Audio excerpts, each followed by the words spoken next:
самым мощным электровозом в стране. Самым мощным пассажирским локомотивом в мире. Привет, мы приехали на железнодорожную выставку, да? Она у нас проходит на Балтийском вокзале, и мы очень-очень спешим. Побежим, глаза разбегаются. Ну пойдем скорее, сейчас увидим бронепоезд на ходу. И поезд, смотри, ракета-носитель с межконтинентальной ракетой. Вау. Так, я иду, тут мы спешим, не могу даже снимать так, чтобы не качалось видео. Вау, поезда. Дорогие гости, приветствую вас на железнодорожной динамической экспозиции исторического подвижного состава в рамках Международного железнодорожного салона «Просвещение Экспо». История локомотивостроения в России 20 века предстанет пред нами во всей красе. Ну а наши паровозные и не только головоломки заказать можно на Валберес. Наверное, уже все знают, насколько они важны для развития. Ага, не так-то просто, да, Елисей? Ну, интересно. Локомотив – символ железнодорожного транспорта. Именно появление паровоза в начале 19 века послужило толчком к бурному развитию железных дорог. Стальная сеть соединила города и страны. Вот это гудок, да? Все паровозы дали гудок. Дорогие друзья, Класс. наш салон. И сегодня у нас премьера. Мы присутствуем на первом показе возрожденного старинного паровоза серии «Мягкий знак». Да-да, была и такая. Перед нами действующий локомотив 19 века. Поприветствуем ветерана аплодисментами. У этого паровоза нет тендера. Вода в нем размещается в специальных баках-танках вдоль котла. Поэтому локомотивы такого типа стали называть танк-паровозами. Бурно развивавшийся русский капитализм конца 19 века требовал больших погрузок на заводах и фабриках, а значит активной маневровой работы. Поэтому для подачи вагонов нужны были маленькие паровозы, способные проезжать по витиеватым заводским путям. Танк-паровозы позволяли обходиться без разворотных устройств и обеспечивали машинисту хороший обзор вперед и назад, да и стоили недорого. Это и определило их долгую службу. Благодаря передовой... Завести, что ли, не могут? Не едет. Постройки. Овечка. Это ласковое прозвище произошло от звучания серии ОВ, что означает основной тип с парораспределением системы инженера Вальцхарта. В то время фамилии конструкторов были неотделимы от их творений. Эскизный проект паровоза, которым управляли герои произведений Андрея Платонова и Виктора Астафьева, был разработан в 1891 году. Рабочие чертежи выполнили конструкторы Коломенского завода.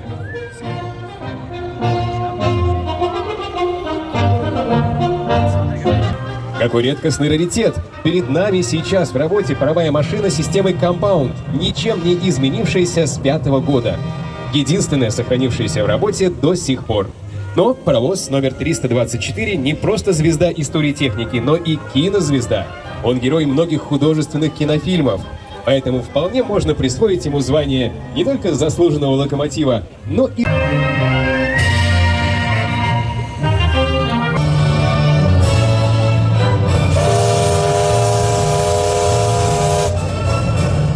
Среди локомотивов есть образцы, которые гораздо больше означают для Отечества, чем просто средства перевозок.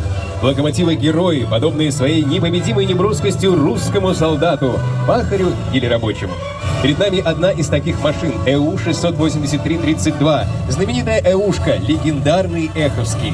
Проект паровозов серии «Э» разработан в 1912 году выдающимся конструктором Вацлавом Лопушинским и инженером Михаилом Правосудовичем на Владикавказской железной дороге.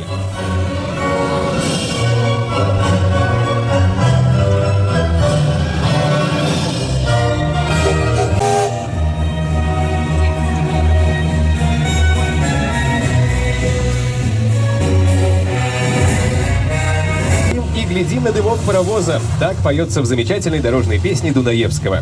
Наши дедушки и бабушки в путях-дорогах своей судьбы стояли у окошка поездов, любуясь в окошко вагонное пейзажами под стук колес и глядели на тот самый дымок паровоза впереди состава. И чаще всего этим паровозом был ЭСУ, знаменитый Сормовский усиленный, самый массовый пассажирский локомотив России, приближается к нам. Поприветствуем его! Проект этой замечательной машины был разработан в 1924 году под руководством конструктора Коломенского завода Константина Сушкина на основе знаменитого русского паровоза серии «С» «Сормовский». СУ – это важная страница социальной истории России. Нужно было развивать пассажирское сообщение на путях наступившей мирной жизни после лихолетий гражданской войны и революции. Паровозы СУ могли работать на любом топливе и при этом поражали выносливостью, могли тянуть состав до 18 пассажирских вагонов. Первоначально скорость была им установлена в 115 км в час, но в 1936 году в результате проведенных модернизаций достигла 130 км в час. Мощность паровоза около 1400 лошадиных сил. К тому же в период своего создания СУ причислялся к самым экономичным локомотивам в мире. Выпускался Сормовский усиленный до 1951 года в 4 модификациях, а проработали они со всеми видами пассажирских поездов от пригородных до Красной Стрелы до середины 1900. А сейчас перед нами грандиозный локомотив, внедрение которого когда-то преобразило весь наш железнодорожный транспорт. Встречаем знаменитого Феликса, паровоз серии ФД, Феликс Дзержинский. Для грандиозных грузовых перевозок будущей индустриализации потребовалось создание принципиально нового товарного локомотива, гораздо более мощного. Таким паровозом стал ФД. Он спроектирован группой конструкторов Центрального проектного бюро в Коломне в 1931 году, всего за 100 дней, под бдительным наблюдением транспортного отдела ОГПУ, которому обязан своим появлением и названием. ФД, развивающий мощность более 3000 лошадиных сил, был в ту пору самым мощным паровозом в Европе. Трудно себе представить более этапный во всех отношениях локомотив во всей истории тяги. Впервые на нем было применено многое. Например, стокер – устройство механической подачи угля в огромную топку площадью 7 квадратных метров. Твердая смазка. Наконец, ФД в короткий срок изменили на транспорте буквально все. Тягу, путь, здания и сооружения, сигнализацию. Они потребовали усиления пути, удлинения поворотных кругов, строительства угольных эстакад, внедрения автоблокировки, автосцепки и множество других нововведений. Освоение такой техники потребовало серьезного терпения и преодоления многих трудностей. Однако вождение новых громадных паровозов было освоено. Богатыри ФД могли таскать сверхтяжелые составы весом более 10 тысяч тонн. Это громадная и на сегодняшний день величина, развивая скорость 85 км в час. Товарные поезда с ФД помчались столь быстро, что хвостовые кондукторы порой привязывались к лавке вагона, словно ремнями в самолете.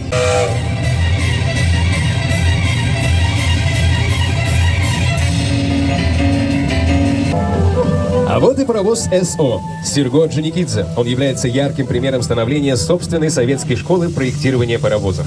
Созданный в 1934 году на Харьковском заводе под руководством молодого конструктора Павла Шаройко и других его коллег, этот паровоз получился более мощным и быстроходным, чем распространенные тогда паровозы серии Э. Благодаря мощному котлу и небольшим колесам, Серго, как прозвали их машинисты, показали большую выносливость и высокую силу тяги, которые очень пригодились в годы войны и в период восстановления после ее окончания. Нередки были случаи, когда впереди Серго, тяжело идущего на крутой подъем, бежали помощник с кочегаром и подсыпали на рельсы песок для лучшего сцепления. И паровоз со скоростью пешехода, но все равно тянул и вытягивал поезд.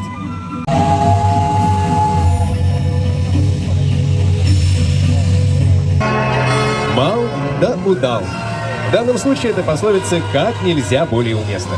Танк-паровоз серии 9П, то есть 9-й тип промышленный, был сконструирован на Коломенском заводе. Выпускался с 1936 года. Эта машина, предназначенная для маневровой работы на путях заводов и фабрик, была в 1,5 раза мощнее, чем мягкий знак. Пятилеток Великой Отечественной войны и послевоенного восстановления. Маленький с виду паровоз был исключительно вынослив и неприхотлив. Вывозил длинные составы вагонов из горячих цехов на металлургических комбинатах. Работал чуть ли не на всех крупных предприятиях, имевших железнодорожные пути. Недаром «девятки», как их прозвали железнодорожники, дает знаменитая «Лебедянка», один из самых популярных отечественных локомотивов. Ближе к окончанию Великой Отечественной войны перед советскими конструкторами была поставлена задача создания паровоза, близкого по мощности к богатырю ФД, но с существенно меньшим весом. Это было вынужденное требование из-за плохого послевоенного состояния путей.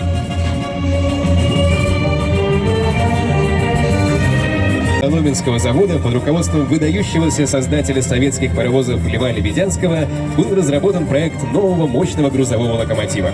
Вначале он получил серию «П» – «Победа», но в 1947 году постановлением правительства был обозначен серией «Л» по первой букве фамилии главного конструктора.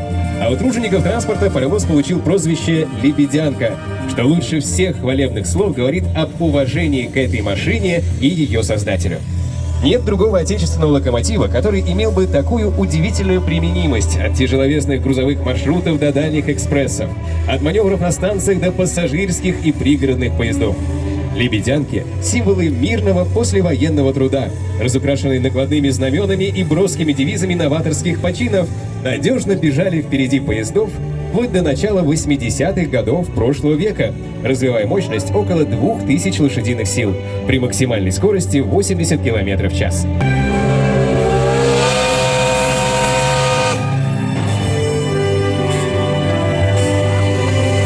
Самый громкий гудок, наверное, да?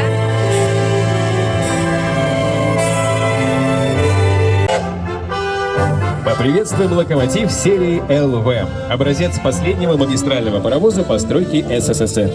Созданный в 1952 группой конструкторов Ворошиловградского завода как глубокая модификация паровоза серии Л, этот паровоз воплощает в себе инженерный итог векового развития отечественных грузовых локомотивов. Паровоз вобрал в свою конструкцию все лучшее при высокоэкономичный, мощный, неистощимый котел. Поддерживающаяся тележка с роликовыми буксами, позволявшая разместить тяжелую объемную топку и другие паровозные достижения, важность которых понятна посвященным. Это было удобно в обслуживании, значительно облегчало труд бригаде, способно было водить как тяжеловесы, так и пассажирские составы. Жаль только, что мало проработали ЛВ. Наступавший прогресс оказался неумолим. Век этих машин-красавцев был недолг до конца 60-х годов прошлого столетия.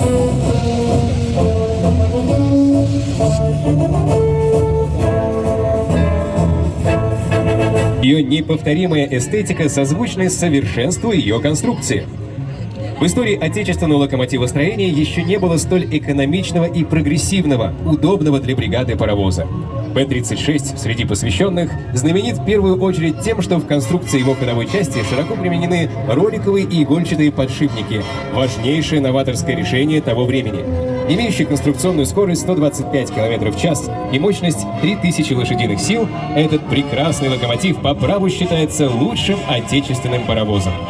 Победы 20 лет успешно водили пассажирские поезда на многих железных дорогах страны, стали этапными локомотивами в развитии скоростного движения на магистрали Ленинград-Москва в конце 1950-х годов. На всю страну поезд Деда Мороза проехал именно с такой машиной более 33 тысяч километров в прошлом году, посетив более 100 городов. Доброго пути тебе, Победа, в 21 веке!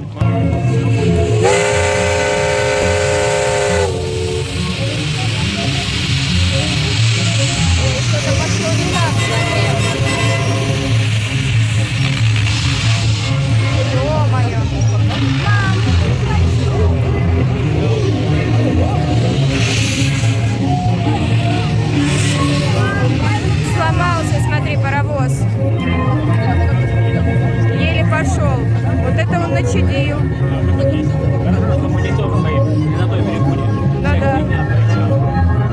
Всеобщая электрификация СССР позволила начать массовое внедрение электровозов. В 1953 году конструкторами Новочеркасского электровозостроительного завода был создан мощный двухсекционный восьмиосный грузовой электровоз постоянного тока Н-8. Долгое время эта машина оставалась самым мощным электровозом в стране. Переименован в ВЛ – Владимир Ленин-8. Эта могучая, надежная машина, имевшая скорость до 90 км в час, работала как с грузовыми, так и с пассажирскими поездами, в том числе на курортном участке Туапсе-Адлер. Ее изображали на участках железных дорог России на постоянном токе вплоть до середины 1990-х годов. Перед нами действующий экземпляр этой машины, который наверняка в памяти у многих гостей нашего парада. В 1962 году на железные дороги Советского Союза начали поступать пассажирские электровозы ЧС-2, разработанные и изготовленные в Чехословакии заводом «Шкода» в рамках работы Совета экономической взаимопомощи социалистических стран. Наряду с электровозами ЧС-1 и ЧС-3 эта машина стала одним из первых специализированных пассажирских электровозов в СССР и первым по-настоящему массовым электровозом. Их было построено почти 1000 экземпляров. Поистине, этот электровоз стал родоначальником новой эпохи пассажирских перевозок на отечественных железных дорогах от Москвы и Ленинграда до Урала и Западной Сибири. Благодаря ему 12 июня 1963 года поезд «Аврора» преодолел расстояние между Москвой и Ленинградом за 5,5 часов, чем положил начало скоростным перевозкам в нашей стране. Эти прекрасные машины эксплуатировались на отечественных железных дорогах более 50 лет, а электровоз ЧС-2-216 с теплотой и благодарностью вспоминают целое поколение локомотивщиков, а его модификация ЧС-2Т работает на Октябрьской железной дороге и сегодня. Скоростных перевозок между двумя столицами принял новый чехословацкий электровоз ЧС-6, разработанный специально по заказу МПС СССР. Вот он, появляется перед нами. Наряду со своим старшим братом электровозом ЧС-200 он был и остается самым мощным пассажирским локомотивом в мире. Его двигатели развивают мощность 11 420 лошадиных сил, что позволяет легко водить поезда длиной до 25 вагонов со скоростями до 160 км в час.